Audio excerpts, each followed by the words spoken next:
Olá, estamos iniciando mais um programa Opinião Pernambuco. Eu sou Valdir Oliveira e lembro que toda a série Opinião Pernambuco também é exibida nas rádios Universitária FM 99.9 MHz e na Rádio Universitária AM Paulo Freire 820 kHz. Bem, está aumentando o número de casos de violência contra pessoas LGBTQI+, em Pernambuco. Em 2020, foram 1.854 vítimas. Isso significa que foram 860 a mais que em 2019. Os crimes vão desde ameaça e agressão a estupro e homicídio. Para falar sobre a violência contra pessoas LGBTQI+, recebemos aqui no Opinião Pernambuco o Rildo Veras, que é presidente do movimento Leões do Norte. E também Maxwell Vignoli, que é promotor de Justiça de Defesa dos Direitos Humanos da capital, do Ministério Público de Pernambuco. Sejam bem-vindos. Bem, há algum tempo as pessoas que estavam familiarizadas com a sigla LGBT, elas estão agora começando a se familiarizar também com a sigla LGBTQI+. Então, talvez seja interessante, Rildo, a gente começar o programa explicando qual a abrangência dessa nomenclatura. É com você. Olá, Valdir, olá para todos de Opinião Pernambuco. Então, a sigla LGBTQI+, ela foi ampliada para contemplar novas identidades, né? Nós entendemos que a construção de climas favoráveis faz com que outras identidades elas vão surgindo também. Então, percebemos que a sigla só LGBT não dava conta da diversidade de expressões e de orientações sexuais. Surge o quê? Para as pessoas de orientação queer, de expressão queer, e o I para as pessoas intersexos, que antigamente nós conhecíamos como hermafroditas e hoje nós entendemos como pessoas intersexos. E o mais para outras expressões que vão surgindo, né? Tem pessoas que não se enquadram nessas caixinhas e aí o mais ele vem para contemplar a diversidade de expressões sexuais que vão surgindo com os climas favoráveis. E o A? O A é das pessoas agêneras, né? São aquelas que não necessariamente não se enquadram nem no gênero masculino, nem no gênero feminino. Em outros países isso é mais comum, pessoas que têm... no Brasil nós temos esses dois gêneros apenas, o masculino e o feminino, mas em outros países tem uma diversidade de outros gêneros, e aí esse A é para essas pessoas que nem se sentem representadas no gênero masculino nem no gênero feminino. Ok, Maxwell, vamos para você, né? Eu gostaria de começar falando um pouquinho agora sobre os números. Qual a proporção desse aumento aqui em Pernambuco, né? Como você e o Ministério Público têm acompanhado esses dados tão alarmantes? Bom, Valdir, obrigado por esse momento. Esses dados, eles se referem à estrutura, à forma de recolhimento de informações que a polícia vem tomando nos últimos tempos. Existem dois fatores que poderiam realmente identificar o aumento dessa violação. Tanto a questão da pandemia, em que os LGBTs permaneceram em casa, muitas vezes em contato com violadores, e porque existem muita LGBTfobia intrafamiliar, como também pela própria identificação do crime de LGBTfobia, que hoje está previsto no racismo. Outro fator que pode ter realmente aprimorado, vamos dizer assim, ampliado essa prática do crime, da motivação LGBTfóbica, se dá hoje em dia, na Polícia de Pernambuco, existe um instrumental de recepção de dados, e esse instrumental, ele indica a forma como aquelas pessoas chegam até a polícia e vão indicar também a própria vítima. Ela identifica a vítima LGBT. Isso também tem sido... A polícia tem se formado para poder registrar esses dados na delegacia. Então, a gente pode ter um aumento pela própria prática dessa LGBTfobia intrafamiliar, como também a melhoria do sistema de informações que estão sendo prestadas na Polícia de Pernambuco. Não sei como explicar esse aumento, mas nós podemos dizer que a LGBTfobia sempre foi uma prática, inclusive milenar e incentivada, o que a gente precisa combater. E espero que a gente combata a partir de políticas públicas de segurança, mas é o que nós temos feito no Ministério Público nos últimos tempos.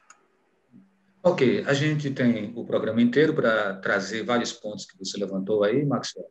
Mas agora eu volto para o Rildo, e aí eu queria ver na tua visão, Rildo, a avaliação que tu fazes desses anos aí, né? A gente está falando aqui 2019, 2020, 2021. Então, a gente já tem aí 2 anos e meio com uma ascendência muito grande nesses casos de homofobia.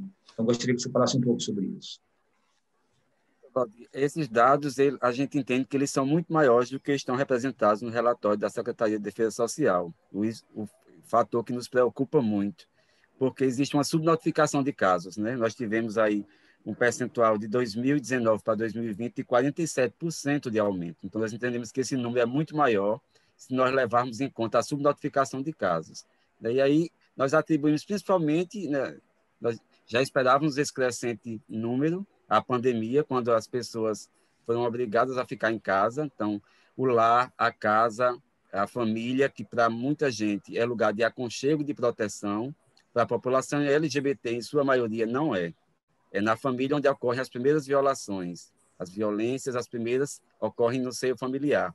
E aí estar em casa, estar com a família, né, é motivo preocupante para a população LGBT, porque esse lar não é de aconchego, não é um lugar seguro para a população LGBT. Por isso que muitos e muitas preferem as ruas, viver à margem da sociedade nas ruas, porque esse lar não é aconchegante.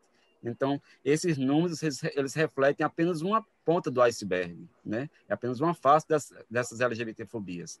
Por outro lado, reflete também a inércia do Estado de Pernambuco, né, na efetivação das políticas públicas para a população LGBT. Paradoxalmente, Pernambuco se configura no cenário nacional como um dos estados que mais dispõe de organismos de políticas públicas LGBT. A realidade deveria ser diferente. Mas não se basta apenas criar organismos, ter o Conselho Estadual, ter coordenadoria, ter Centro Estadual de Combate à Homofobia, ter Política Estadual de Saúde, e por aí vai, se não se tem recursos para essas políticas, né? Então, nós entendemos, sobretudo, que esses dados refletem a inércia e a incompetência do Estado de Pernambuco em enfrentar com seriedade as LGBT-fobias, porque não se basta apenas criar cargos e criar organismos. Tem necessariamente que só se faz política pública com investimento, com recursos públicos. E aí nós entendemos que esses números refletem também a face preocupante e a inércia do Estado em tratar com seriedade as políticas públicas para populações que, historicamente, têm ficado à margem da sociedade.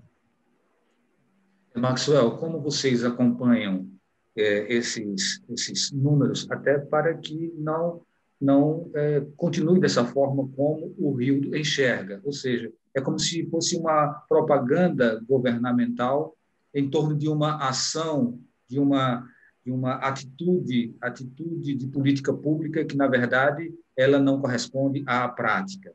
Ou seja, o que o Ministério Público faz para que isso realmente possa existir de uma forma concreta, para que não fique apenas nesse campo do marketing?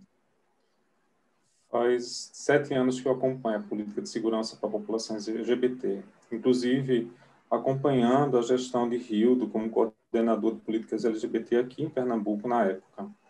E de lá para cá, a ampliação de vários itens que podem ser considerados como aprimoramentos dessa política é evidente. Dentre eles, um procedimento operacional padrão que a Polícia Militar implementou com articulação, foi o Ministério Público que ensejou isso, para que a Polícia Militar possa ter elementos, ou então forma de atuação com os casais homoafetivos, assim como a população trans. O único procedimento operacional padrão do Brasil com relação à população LGBT para a Polícia Militar é de Pernambuco. Isso é um dos itens. O outro é a própria criação da Delegacia Especializada para Crimes de Ódio, que inclui a prática do crime de LGBTfobia aqui em Recife, que foi implementado no ano passado, exatamente para evitar. Esse crime de ódio também inclui contra a pessoa com deficiência e com relação à questão étnico-racial.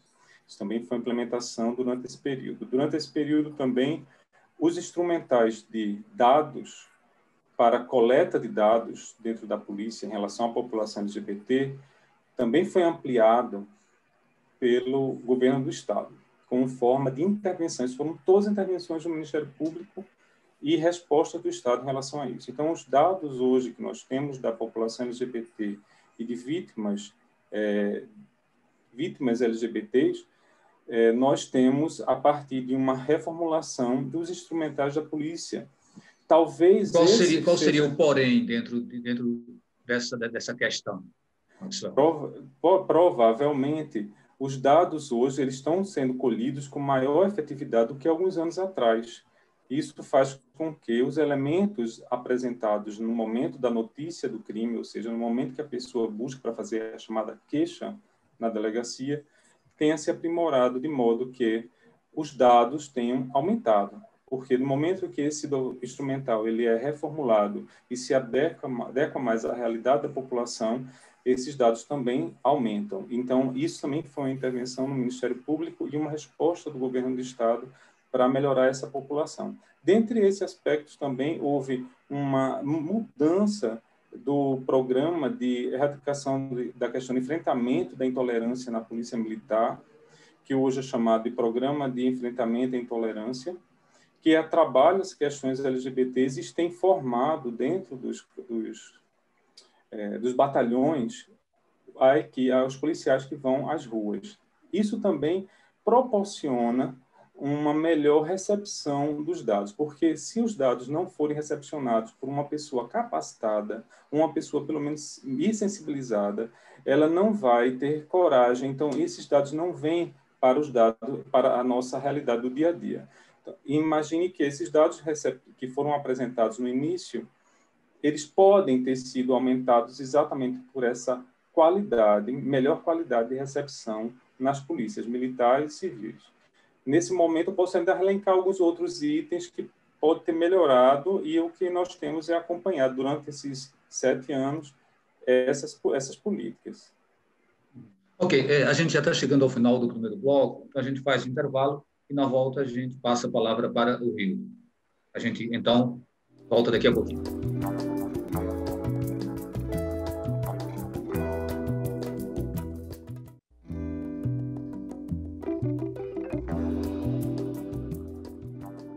Estamos de volta com o programa Opinião Pernambuco, lembrando que todos os programas também são exibidos nas rádios Universitária AM, 820 kHz, Paulo Freire, e na Rádio Universitária FM, 99,9 MHz. E eu, para vocês que acompanham na rádio, eu sou o Valdir Oliveira, e nós estamos falando sobre os crimes de homofobia contra pessoas LGBTQIA+, em Pernambuco.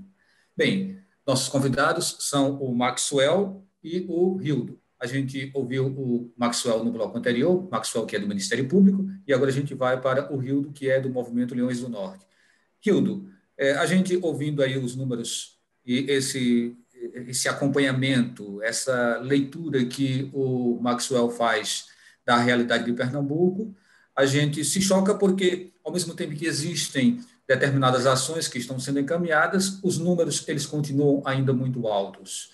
Então, eu pergunto, no Brasil e aqui em Pernambuco, claro, também a gente tem uma palavra que tem sido muito utilizada ultimamente, que é a palavra racismo estrutural.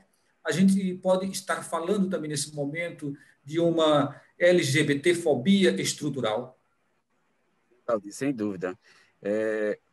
Para além de todas as ações elencadas aí pelo Dr. Maxwell, nós percebemos que elas não, na realidade, elas não impactam na realidade, né? Porque as LGBTfobias estão aí cada vez mais mostrando suas garras. Então, é um conjunto de atividades, de ações que, na realidade, não muda muita coisa, né? A gente precisa dizer isso, né?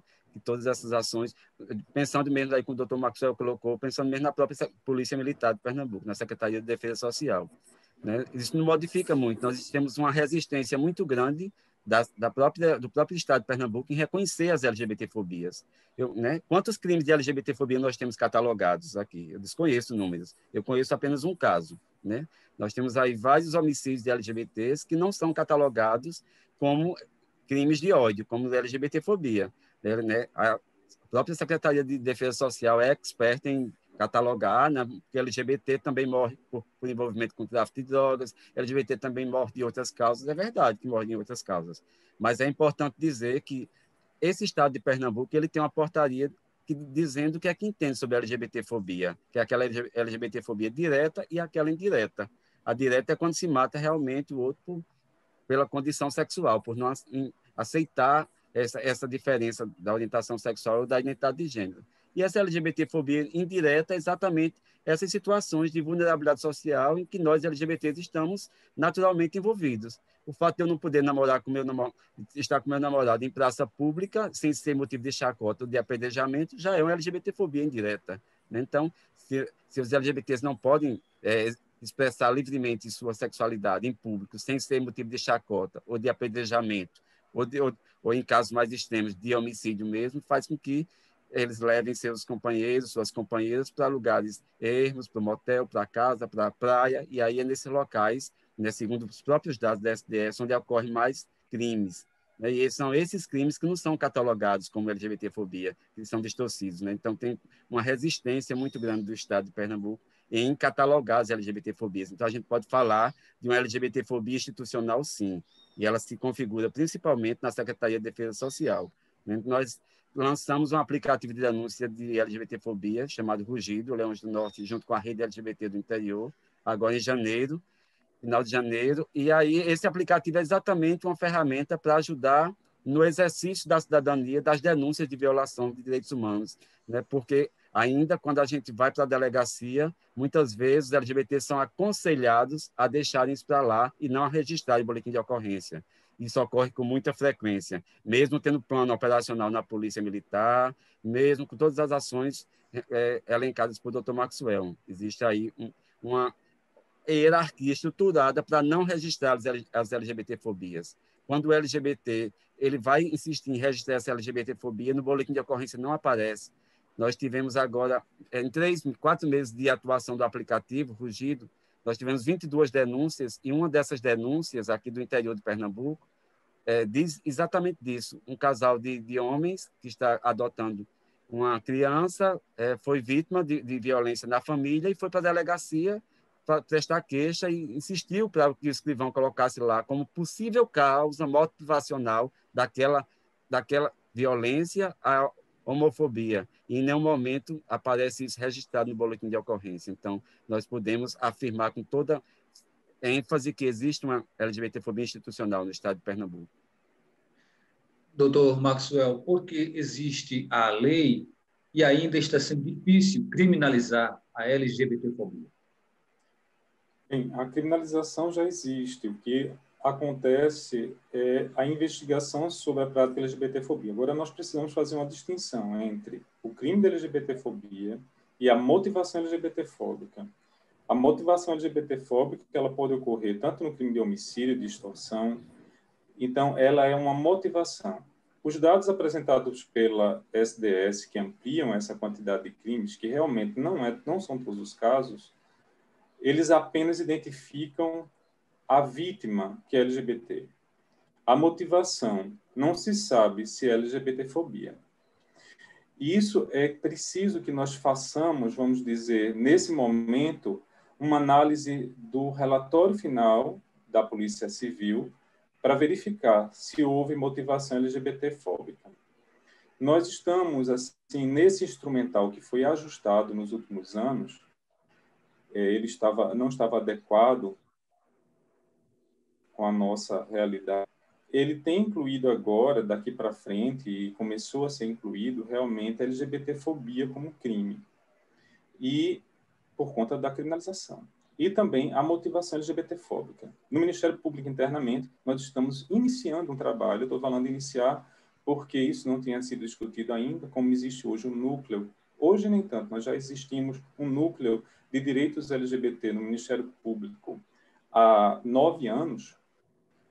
Nós fizemos o primeiro núcleo LGBT do Ministério Público do Brasil, foi aqui em Pernambuco, que trabalha e estuda sobre essas questões. Nós estamos fazendo um estudo para que nosso instrumental interno, nosso sistema de dados, incluam essa questão da LGBTfobia, para que nós possamos fazer uma análise, tanto no momento da recepção dos dados na delegacia, quando no momento da denúncia pelo promotor de justiça e, se conseguirmos isso, no momento final da decisão final do juiz.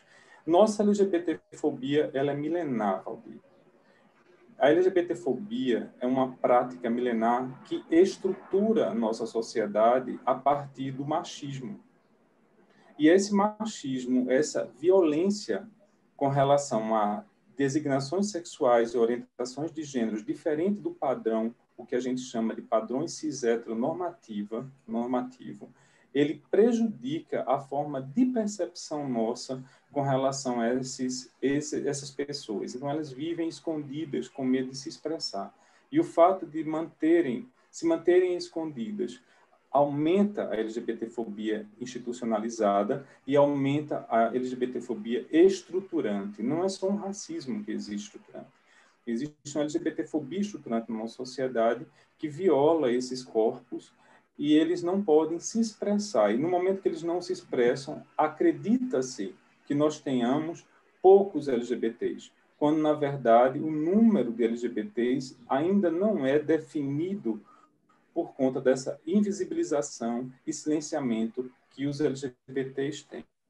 Então, é importante, realmente, não só criminalizar a LGBTfobia, mas, como nós estamos fazendo no Ministério Público, destinar outras ações dentro de diversas áreas da ciência social, saúde e educação, de modo que ela possa ser evitada, prevenida. Eu gostaria de continuar falando sobre motivações.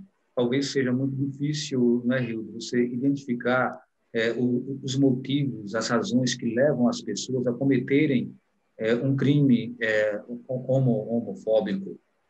Mas, assim, ultimamente a gente tem visto isso acontecer em relação a várias instâncias, inclusive no campo da política. Nós temos vereadoras trans em todo o Brasil, e que foi, inclusive, um fato que se destacou na última eleição, e que vem sofrendo todo tipo de perseguição, como se elas não pudessem exercer um posto que é um posto de gestão pública, que é um posto em que ela responde, ela legisla, né, em prol da sociedade. Então, por outro lado, a gente tem também um governo federal que já trouxe várias demonstrações de perseguição e de intolerância à comunidade LGBTQIA+. Gostaria que você falasse um pouco sobre isso. Nós temos, por um lado, uma sociedade, como o doutor Maxwell já colocou aí, heteronormativa, né?